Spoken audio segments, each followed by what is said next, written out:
And one. Hello, everyone, and welcome to another episode of the Influencer Mindset Podcast. I'm your host, Uzi Moses, and today we have a truly special guest joining us. She is a master of the mind, a guide to the subconscious, and a beacon of positive transformation. Today we're diving deep into the realm of the mind and exploring the profound power of hypnosis. Our featured guest is none other than Yasmine, the brilliant mind behind Happy in Hypnosis. Yasmine is not just a hypnotherapist, she is a seasoned expert with a passion for helping individuals unlock the untapped potential of their minds. Her journey in the world of hypnotherapy has been marked by countless stories of personal triumphs, transformative healing, and the discovery of uncharted mental landscapes. With a unique approach to the science of the mind, Yasmin has been a guiding light for those seeking to break free from limiting beliefs, conquer fears, and rewrite the scripts that governs their lives. Today, we're going to delve into the intricacies, yes, um, anyways, this word is a little bit challenging, but we are going to dive deep into hypnosis, exploring its applications, unraveling the mysteries of the subconscious, and uncovering the extraordinary stories that showcase the true extent of the mind's capabilities. So get ready for a mind expanding conversation as we welcome Yasmin from Happy in Hypnosis to the Influencer Mindset Podcast. Stay tuned for insight, revelations, and a journey into the extraordinary power of hypnosis. Yasmin, how are you today? I'm well, Uzi. How are you? Fantastic. Thank you for being with us. I wanted to also mention that if people want to know more, they could check you out on Yelp, right? Yasmin Happy in Hypnosis, and kind of see some of the reviews that you've been getting from clients. I just happened to stumble upon that, and I was very, very impressed by that. Which is why I thought it would be an amazing opportunity to have you on the podcast to share some of the brilliant, understandings that you carry with you. So now, Yasmin, I have prepared a few questions for you to start the conversation. And I wanted to ask you, how does hypnotherapy tap into the power of the subconscious mind? And what role does it play in shaping our beliefs and behaviors? Well, it's an important question, and it's a great one to start with, right? Hypnosis in itself. So, hypnotherapy is the use of hypnosis in therapy, right? There's a distinction between the two. So, hypnotherapists are different from what you see in shows, even though the tool itself, hypnosis, is what we have in common. The way that we use it and the function that it delivers, the goal in mind, is completely different.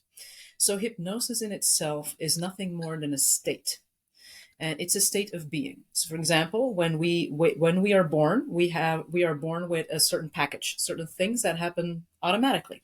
You don't have to be taught how to wake up or how to go to sleep. You just do, and you just did. Now, being awake is a state. It's a different frequency in the brain. Being asleep is the opposite state. Nobody had to teach you. Hypnosis literally is a state between the two. So everybody that wakes up and goes to sleep, they've already passed through a state of hypnosis twice a day. So it's a natural process that occurs. Now, what is hypnosis and how does it tie into our belief systems and shaping our subconscious mind? Well, hypnosis in itself is a frequency in the brain. It's anywhere from 4 to 8 hertz. And in that frequency, when we put ourselves in that state of hypnosis or that frequency from 4 to 8 hertz, we are what we would call increasing neuroplasticity. And neuroplasticity is the state in which the neurons of the brain can wire together very quickly. And that's what we call a neuropathway. Now, what's a neuropathway? It's a neuron with a neuron that wires together. And once they're wired together, they fire together. That means that automatically the brain sends information through these neural pathways, and you have millions of those in the brain, And that's who you call you. In your case, that's Uzi. What you like, what you don't like, what you believe, what you don't believe, what you desire, what you don't desire, right? Now, these neural pathways, these neurons, the way that they wire, one is a trigger and one is a response, right? It's an identification of something and an association that binds to it. Okay. Now, how does that, the combination of the structure of these neural pathways in your brain, we call the subconscious mind. Hmm. So, another way for calling the subconscious mind something is called the neurological structure of your brain or your personality. It's saying the same thing. So, when it's automatic, it's subconscious, which is saying the same thing as when it's automatic, it's neurological.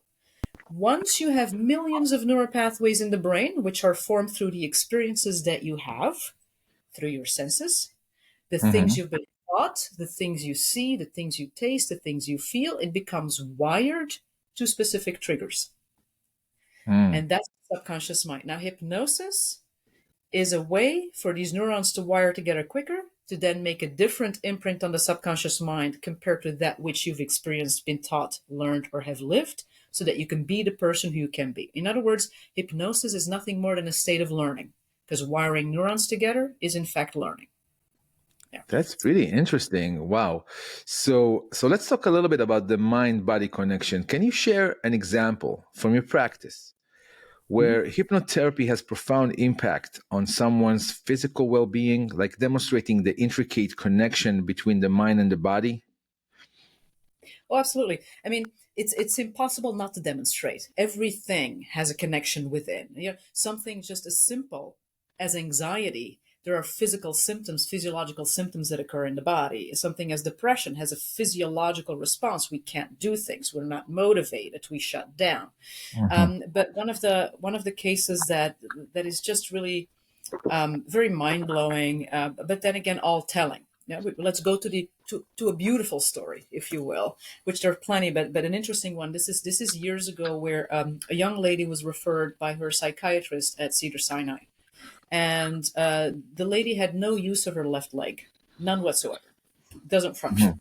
There was no muscular damage. There was no neurological damage. There was no physiological, medical, anatomical reason that she could not have use of her left leg. So psychiatrist refers her over, and the mind and body are really, really, really fascinating. They will always give us clues on what's happening on the inside. And so when we did some work and we started the conversation, what became very apparent very quickly is that she had found herself in many different situations throughout her life, which is how we learn. She had found herself in such out. She felt stuck, including a fire that had occurred while she was cooking, fainted because of the smoke, and her father in law had to literally pull her out. She could not save herself.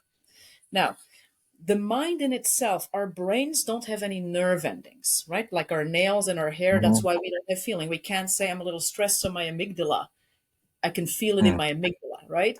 So the Right. brain has to use our central nervous system to put it in the body, in her case, her left leg, to draw attention to, because guess what? We don't pay attention to things unless it actually affects us physiologically. We can say we're overwhelmed, we can say we're stressed, but unless it impacts us in a way where we physically, physiologically are hindered in some way, we don't tend to pay attention. We just keep going. We ignore the signals. And that's what happens. So what happens is, after a period of time, the mind then has to draw really significant attention to something. In this case, her left leg, as it relates to she could never walk out of a multitude of situations in her life. When you address these emotions around it through hypnosis, meaning neurological, which sends the signal down your central nervous system, she walked out of the office. Her husband had carried her in. She walked out. And that's the That true is story. incredible. So pretty much you're saying that through hypnosis we could heal the body, as I mean, in cases where it's obvious that the limitation of the body happens from, like, that it's in the mind, that it's something like Yeah. psychological or mental that causes the injury or whatever, or the limitation in the body, and that's very powerful.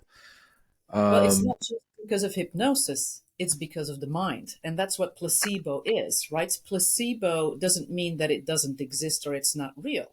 Placebo, which is a scientific occurrence that has been proven over decades, a Right. significant amount of scientific clinical studies around the placebo effect, it indicates that the mind is capable of doing what medication can do, what surgery can do. The mind is that powerful. So, this is just an example of what the mind is capable of doing, not because it wasn't real, because what the mind is capable of doing. And that's the mind body connection that we then tap into.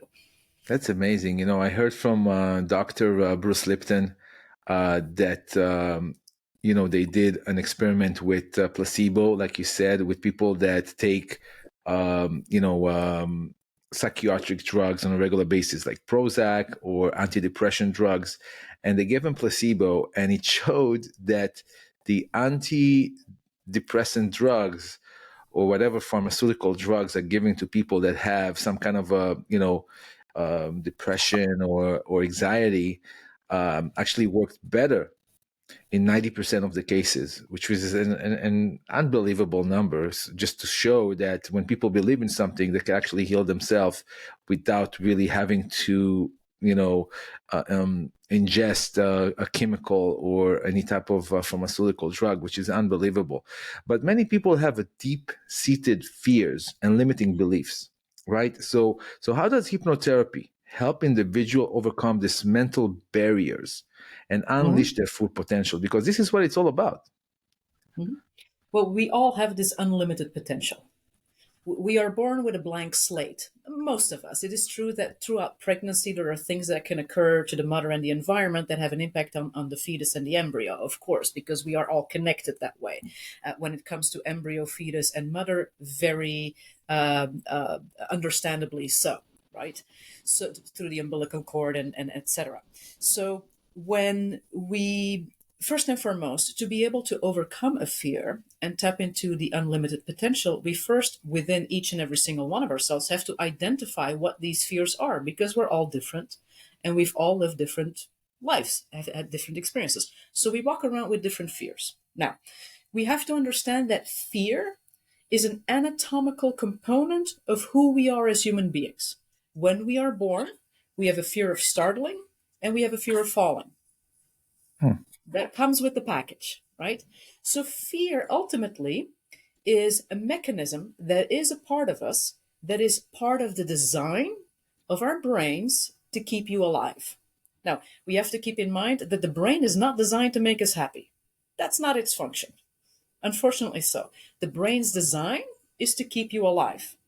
How does the brain keep you alive? By keeping you safe. How does the brain keep you safe? By keeping things the same. So the brain deems safety as status quo. Status quo in reference to what? Status quo in reference to the neurological structure in your brain, which is formed through living life. The things you hear, the things you see, the things you taste, the things you smell. The list is long. Now, that's where fears become expanded from those two initial ones, the fear of falling and the fear of startling. Sometimes parents might say with very good intention and coming from a place of don't touch that, you'll get burned. Fear begins to form. Don't walk outside. I was born in Europe, so it gets a little cold. Don't walk outside with wet hair. You'll get a cold, right? So there's many different fears that are sort of imposed upon us because we're being protected. It's coming from a place of love, but yet we're wiring our brain to it.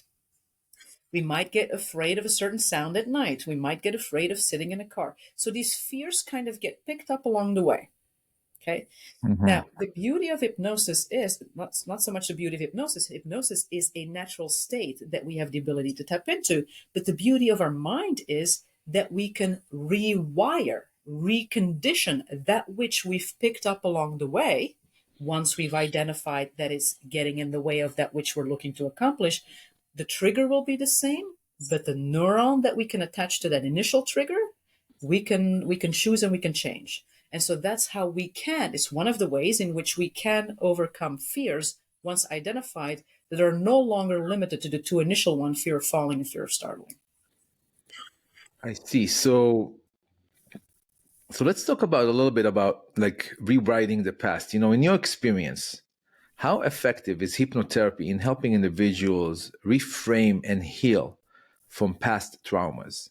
Can the mind truly alter its perception of historical events? You know what I'm talking about? Because obviously, a lot, people have fears. I mean, have issues. Sometimes you can get traumatized from watching a movie at an age that's too early. If you just stumble upon a really violent movie at age 7, that could have an effect for the rest of your life, and you're gonna be always thinking people are chasing you or whatever. You know, just an example, but can it really help heal from past traumas? Of course. That's the short answer. Absolutely. That's the easy answer. And Mhm. how do we know that? Well, there's not only anecdotal evidence, there are thousands of hypnotherapists around the world with hundreds of thousands of clients throughout the ages. Hypnosis has been around for thousands of years. There were sleep temples in different cultures, etc. It's been around for quite some time. But for those who are more analytical and like the scientific part of it, science in neuroscience specifically, we know about that which I've mentioned before, neuroplasticity. What is neuroplasticity? The ability to rewire a brain. What's rewiring a brain? Changing your outlook, your perspective, your personality, the way you show up, the way you react to the same exact triggers in a different manner where you used to perhaps react in a fearful, anxious, or depressed kind of manner, an angry manner, a sad manner. So that is basically called neuroscience. And that's how we can say with absolute certainty, apart from the stories and the evidence that we have in real life, the science backs it up. That's pretty cool. So pretty much we can fix everything that We can happened in fix the a lot past. of things. There's still some exceptions. We have Okay. epigenetics and there are certain things, but we can do a lot more than most people are aware of that which is possible. Cool. That's unbelievable. So let's talk about a little bit about lucid dreaming and hypnosis because everybody goes to sleep every night. Sometimes you get a good night's sleep, sometimes nightmares. You wake up. So there is a connection between hypnosis and lucid dreaming. That's for Mhm. sure. So can you explain how these two states intersect and Mhm. how individual can use them for personal development or problem solving? Yes. Yeah, absolutely. Well, lucid dreaming is hypnosis. You cannot experience lucid dreaming without tapping into the frequency of the brain that we would call hypnosis. Another word for hypnosis, again, semantics, many different ways to describe hypnosis, neuroplasticity. Another word for hypnosis is theta state. That's the 4 to 8 hertz frequency. So when someone goes to sleep and they don't go into the deep sleep called delta, when they don't reach that deep delta state and they fluctuate in that theta state, there is a possibility Hmm. for lucid dreaming, meaning as you dream, you can control that which you do see or feel in that dream, meaning you actively participate while having a conscious awareness, but not having full control over your body. Meaning, in sleep, we don't have full control over our body, we let go. In hypnosis, we do. So there's a little bit of an overlap between the two. So you can't lucid dream without hypnosis. They are almost the same. It's just a very deep hypnotic state that people can tap into during the night and then use their dreams to facilitate. In other words, when people lucid dream or are learning to lucid dream, they're learning to tap into the state of hypnosis, which rewires the brain, and then use the dream state, the symbols of the dream, the visuals of the dream to make an imprint on that neurological structure of the brain. So it's almost a form of self hypnosis, but goes a little bit further. Mm. But are you like really can have control over the lucid dreaming while you're in there? Because like Yes. from what I remember, I mean, I've been I've been having dreams like of like I'm flying and I'm doing all kinds of things and just going from places to places because I guess it's my spiritual body that it's unlimited to the physicality of the physical world. But I don't know if I have really like control over it, like telling it what to do or it's just kind of like happens. So there's two different things. So one, it's a skill that you develop. It's something you work at, right? like with Hmm. everything in life. Two, having awareness of a dream while it occurs isn't necessarily the same as lucid dreaming. So there's a difference between the Hmm. two. Lucid dreaming, not only is it a skill you develop that you begin to actively participate in that dream, which you can, but two, when you're not, it's not necessarily lucid dreaming. You're just not sleeping deeply. You're staying in the hypnotic state, but perhaps not deep enough to actually participate and have a lucid dream. So there are differences. There's a gradual difference between all of it. They're all very close to one another, but yet close doesn't mean the same. Interesting. Wow. This, I'm telling you, I love that idea of lucid dreaming and its connection with hypnosis. It's a powerful thing. So let's just talk about a little bit hypnosis in the digital age. With the rise of meditation apps and online relaxation tool, how do you see the landscape of hypnotherapy evolving in the digital age? Are there benefits or potential pitfalls? If you know what I'm saying. I think that the pitfall is more so in people not having awareness of what the hypnotic state feels like as they go through the digital age, meaning so much information that's available at 24/7, where people need to learn what it feels like to be in a state of hypnosis and the effect that the digital age then has on that very suggestible state that you find yourself in, meaning what kind of data do you allow yourself to enter the deep seeds of your mind, literally the neurological structure of your brain.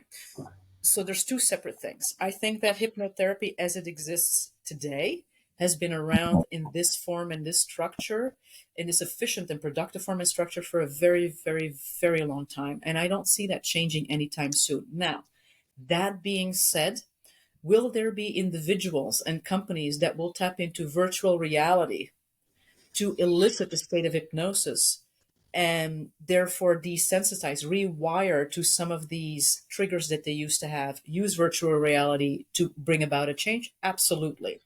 It will be more effective for some than others, just like with everything. As it relates to the apps that are available, I think we should all applaud it. Anything that brings positivity and forward motion to large crowds as it relates to mental health is something that we should all celebrate. Uh, Whether we invented it or didn't invent it, it's a good thing overall. More lightness is definitely something that we can all use more of in this world.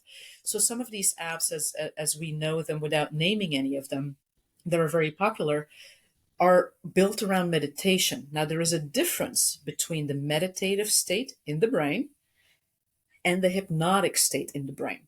Also, the intention is different. So, when we are awake and walking around in everyday life, we fluctuate predominantly through two states: the alpha state, which is the meditative state, and the Mhm. beta state, which is hopefully what we're both in now when we're focused and we're actually going through everyday life doing what we do. The apps that are available that help people to move into the alpha state, the meditative state, the the goal there predominantly is to unwind and rid yourself of thought, is to sort of find a little calmness, a little break, right? Difference between the day and time for yourself. Now, hypnosis in itself, which is a different state to begin with, meaning a different frequency in the brain, therefore a different outcome, period, full stop. The intention with hypnosis is to use thought to create a change neurologically in the brain and then create a change in everyday life. So the virtual world, when used appropriately, can be very supportive of people reaching their goals, but yet there are many differences between the meditative and the hypnotic state to begin with. And that will always be the case. I see. Wow. So can we? How can one like differentiate where they are? Like if they are in the Mhm. meditative state or the With, other like one? with everything is opening up to the experience of something will help you differentiate. If we for example, we can have three people walk into my office, say it's 72 degrees in here. You can have three people walk in and one says it's cold, one says it's hot, and one says it's perfectly fine. So the way that we experience things by default is different nonetheless. So the meditative state for most is known to most people, I think. And if they don't, they should certainly explore it. It's good for you, period. It is as simple as that. The hypnotic state is that something that occurs automatically multiple times a day to every single person on this planet. Whether they believe it or not, I couldn't care less. It still happens. Full stop again. Right. It's that moment when you begin to wake up in the morning. You have this awareness that comes to you where you know you're not fully asleep anymore, but you're also not fully awake yet. That's hypnosis. It feels very different to a lot of people than meditation. Hmm. That moment when you're watching TV and you lose track of time and somebody talks to you and you didn't even hear them, that's hypnosis. Very different from meditation. The moment when you're driving on the freeway and you're spaced out and you missed your exit, that's hypnosis. Very different from meditation. So these are simple different tricks where people can sort of calibrate the difference. Is it subtle? Yes, because they're very close together, but yet it's different. I see. So, what neuroscientific principles support the idea that individuals can enter a trance state during hypnotherapy? How does this differ from our everyday conscious experience? Do you Well, understand the question? it is. I understand the question. The thing is, neuroscience itself is the principle that dictates that we have different levels of frequency in the brain. That is called neuroscience. I mean, we don't need to be a scientist to clearly state that when you are awake and when you are asleep, you are in a completely different state. Hmm. That would be accurate. Now, hypnosis is a state between the two, which has increased neuroplasticity, which there is a lot of tech out there. There is a lot of neuroscientific articles. That is the basis of neuroscience. The ability to wire the brain is neuroscience in and of itself. That's the principle of neuroscience. So neuroscience, I mean, the science of the brain, neuroscience, has significantly contributed to the practice of hypnosis, obviously, because it's kind of reaffirmed a lot of the belief of how, the brain could be rewired.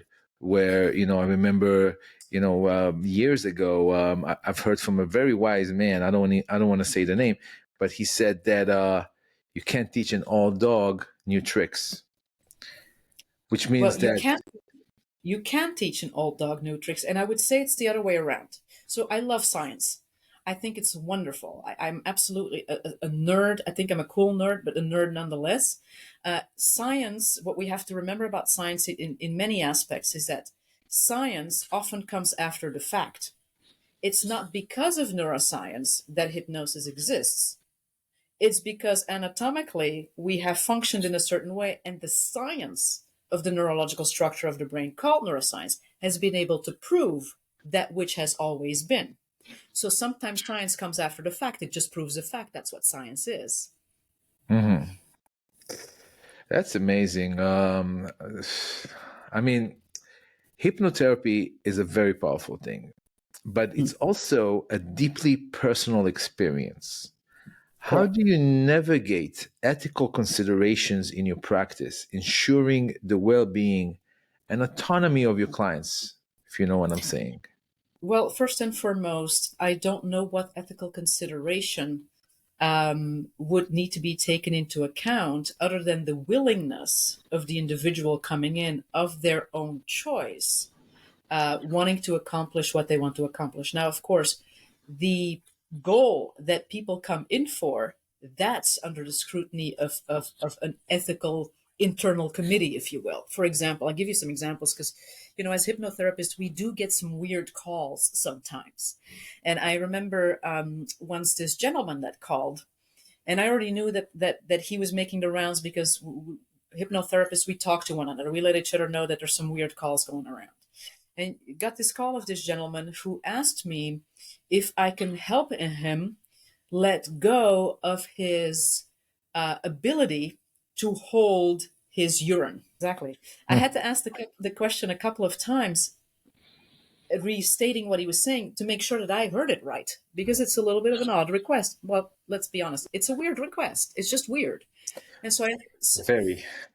Very. So I asked him, "You do understand that if I were to do that, which I won't, but if I were to do that, you could be standing in the grocery store and literally just urinate on yourself in a public place. Yes, I want to undo childhood conditioning as it relates to that."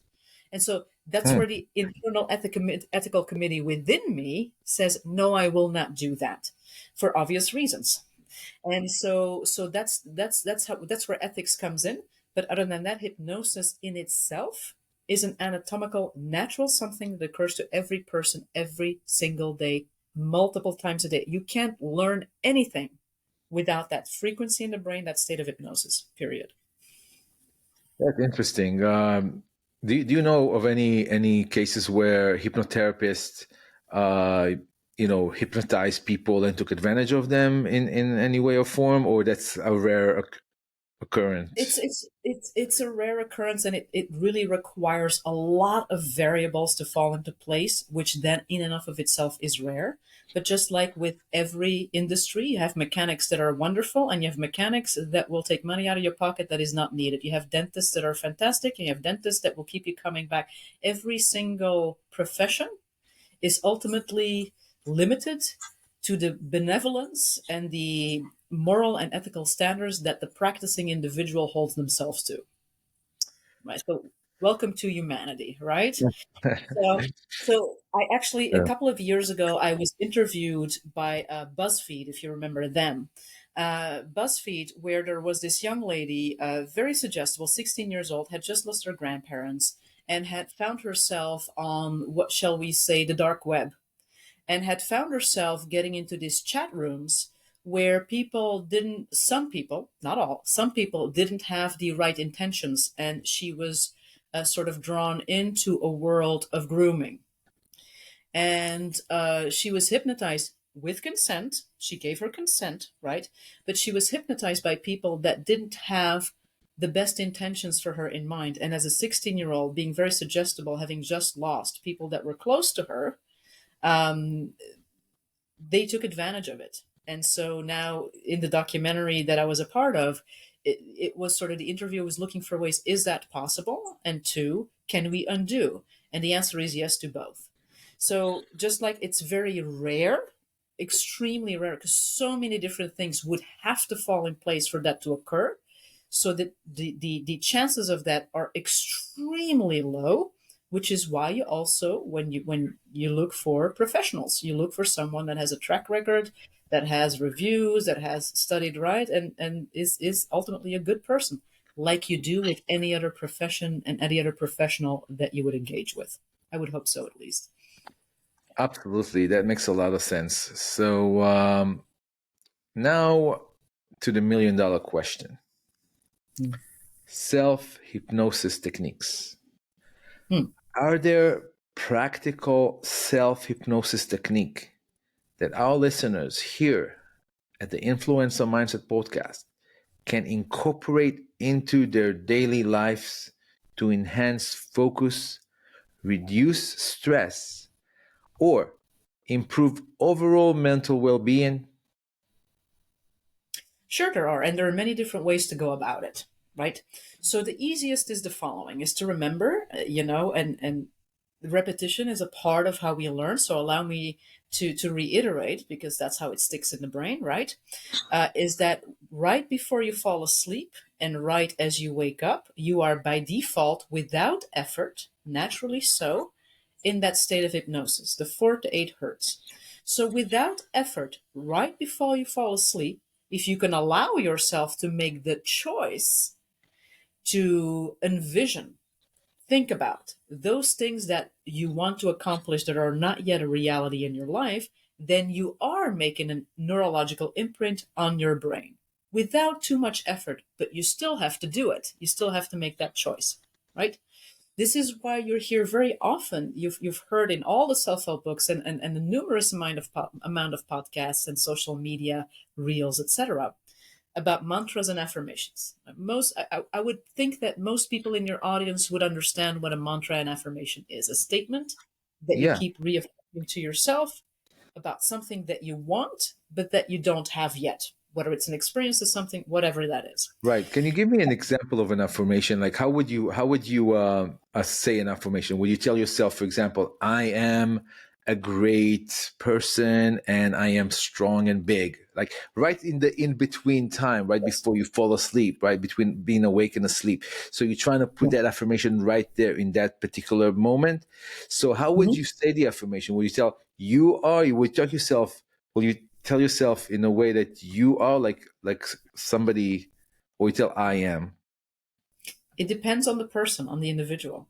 So, first and foremost, so the reason why people teach you should do your affirmations right before you fall asleep and right when you wake up is because you're naturally in that state of hypnosis. They just don't give you that piece of information. So, if we're talking about techniques about self hypnosis, that's the easiest way to go about it. Okay. Now, Mhm. as it relates to how do we word these affirmations, how do we determine what that affirmation is? It depends on who you are and how you process information. We are all different. So there are two ways of processing information. There's an inferential way of processing information, and there's a direct way of processing information. We all have both, but we're more dominant on one side as opposed to the other to varying degrees. In other words, when somebody is more analytical in nature, you're in your head a lot. You think about the meaning of what was said. In other words, if I say to you, Uzi, you look very handsome today, Thank you. and well, as an example, and you take that at face value and you just go along with your podcast and your conversation without thinking about it. You took that indirectly, right? But if you in your head start thinking, why did she say that to me? Is she flirting with me? She never said that to me before? Is there something wrong with me? Then you tend to go more analytical. You look behind the meaning of what was being said. Okay. So that means that your brain processes information differently. For those of us who tend to be more analytical, predominantly look behind the meaning of what was said. You know, someone says something, and an hour later you start thinking about it, and it finds a life of its own. You want to go more inferential because that's how you think. What's an example of an inferential affirmation? Every day in every way, I'm getting better and better. What's an example of the same thing in a direct way? I'm getting better every day. You see the difference?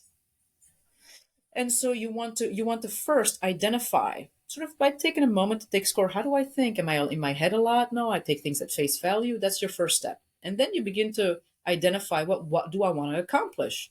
And then you begin to form sentences based on that which you've identified.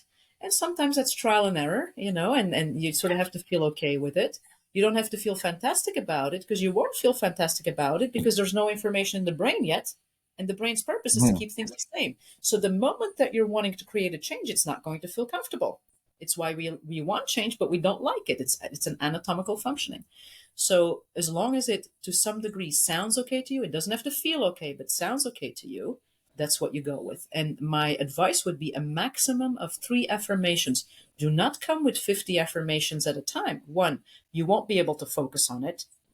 And two, you're trying to elicit too much change too quickly, which is exactly what goes against the anatomical functioning of the brain. So the brain won't let you. The brain keeps you safe by keeping things the same.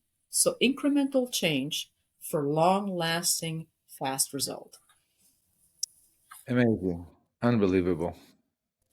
It's such a powerful thing, hypnosis. I'm very impressed by it. And impressed by you, Yasmine, from Happy in Hypnosis. So, just for the last question that I have for you for today is, you know, we learn through stories. That's how we Mm. are. I mean, everything about humanity is stories. So, can you share a story, a particular, maybe something that that's very unique and or could be like a surprising success um, story from your hypnotherapy practice that left a lasting impression on you or challenged your understanding of the mind's potential? There is an unlimited amount of stories because every single person that truly is committed to creating a change will accomplish so.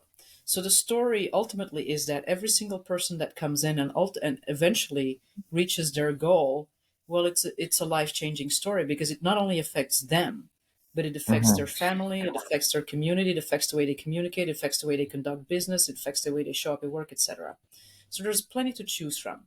A story that perhaps many of your listeners are looking for in validation and confirmation is the story where people can bring more abundance to themselves, make Mm. more money, literally make more money. Why is that? Again, it comes down to the same thing. The brain is designed to keep things the same to keep you safe. So when you have grown up in a certain household with a certain mindset, talking about influencer mindset, it's up to us to influence our own mindset, right? So True. when you grow up with limited resources, or you grow up with a limited mindset as it relates to money, or you grow up with limitations in which we perceive those who are wealthy, well, then we wire to it. Then it becomes a part of our personality and our upmake. Even if we want different things, and even if consciously we believe that we can have it, but somehow you keep hitting that wall. Well, some of the work that I do, and I actually teach workshops about it, is creating the success mindset. And the success mindset, there's a formula to it. And I can n- provide numerous stories about someone that started with always making X amount of money no matter what they tried. And if they made more money, well, then all of a sudden the car broke down or something went wrong in the house, or now they have to move and a deposit was gone. Always something to keep the status quo, which is what the brain does. And it taps into quantum physics, and that's maybe a conversation for another time. So, but there's a formula, there's a way in which we can create a different trigger to what is safe financially as it relates to where you are today. And when we implement that in the brain, create a neurological structure about it, time and time again, and I can give you names, which I won't because of private client privilege. Time and time again, you'll see people breaking through, making money that they've never made before. I can tell you stories about people that have been in their industry for 30 years, 20 years, 30 years, and now all of a sudden they double their income. All of a sudden, it's a process, but it's a very productive process, and it has nothing to do with anything. Nothing to do with your culture, nothing to do with your religion, nothing to do with your education, nothing to do with where you grew up, nothing to do with the color of your skin, nothing to do with where you live. It has only to do with your mind, the neurological structure, anatomical structure of your brain, and the way that it relates to the frequency of the world, which is called quantum physics. Um, what about perception? Perception is reality. You So, perceive something as something, that's what you're going to see. In other words, this is a sentence that, if my clients will hear this podcast, they're going to smile because they know I repeat it so often. Every single one of us looks at the world through the lens of our emotion. And our emotion is facilitated by the experiences we've had and how we relate to anything at any given day. Trigger with a response. We can never walk away from this.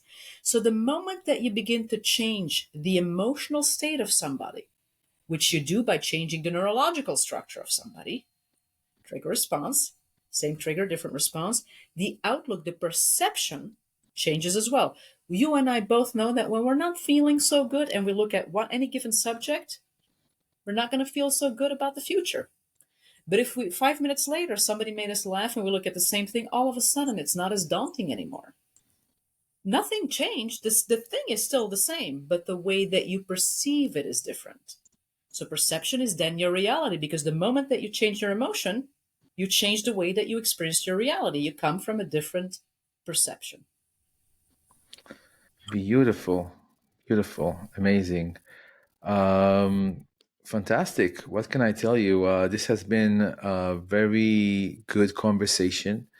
We are 44 minutes in, and I feel like I wanted to talk to you more and ask you more questions about, how powerful that is. But when we talk about success, I know that this is something that motivates a lot of people, especially people who are listening to the Influencer Mindset podcast, because we want to be successful in levels we can't even imagine yet. So, tell us a little bit more about your success workshop and how can people reach out to you or join one of those success workshops that you do. Yeah, I only teach them once a year, so it's a rare opportunity, and they always sell out. I've been teaching them for close to 10 years now, and the tools that I teach, I actually use myself, and because it works. I mean, why wouldn't I use what works? The Success Mindset Workshop, the next one and the only one for this year, is scheduled for December 6th, right before Hanukkah, right when miracles are about to take place. So Mm. why not tap into all of the wisdom, the anatomical wisdom, the neurological wisdom, and the spiritual wisdom at the same time? Kislev is such a magical month to do so. And so December 6th, we start at 6:30 p.m. at my office, which is located in Sherman Oaks, right off the freeway. So people coming from the west side, the valley, or beyond, it's such an easy drive. And for 3.5 hours, we dive into how the brain works, what we're going to do about it, and not only just explaining it and then trying to upsell you, but if you really want to know the truth, let's come to my next workshop. No, I give you everything right there and then, because that's what I believe in. We give you the tools so that every single day there's a little something that you can do, which you'll understand why we use the tool in the way we do, to make an imprint on your subconscious mind that is proven to work. Proven to work. Taps into the science of the neurons of your brain, taps into the state of hypnosis, taps into repetition, and uses all of your senses to do so. And it is doable for everyone. We make it doable. It will make sense, and most importantly, it yields results. Period. There's a formula to it. There's an understanding in it, and there's a process to it, and it doesn't have to be complicated. The biggest lie in the universe is that it's complicated. It's not. You just have to know how. And it's one of my missions to teach. I love teaching, and that's my legacy, to teach people how to do it for themselves. But you have to be willing to show up. And the way they can show up is by going to my website, which is happyinhypnosis.com. There is a tab there that is literally called Success Mindset Workshop. It can't get any easier, and you will find all the information there, including the means in which you can register. Fantastic. Wow. I'm looking forward. I'm going to probably make it to that workshop. Hopefully, time will allow that. But I really want to thank you from the bottom of my heart, Yasmine, for joining us today to this podcast. And there is so much value in it. And I hope that people will take advantage and listen to this podcast. And hopefully, we should have you back again in the future on the Influencer Mindset podcast. Thank you so much for joining us today, Yasmine. Great pleasure. Thank you very much, Uzi. Thanks. Take care.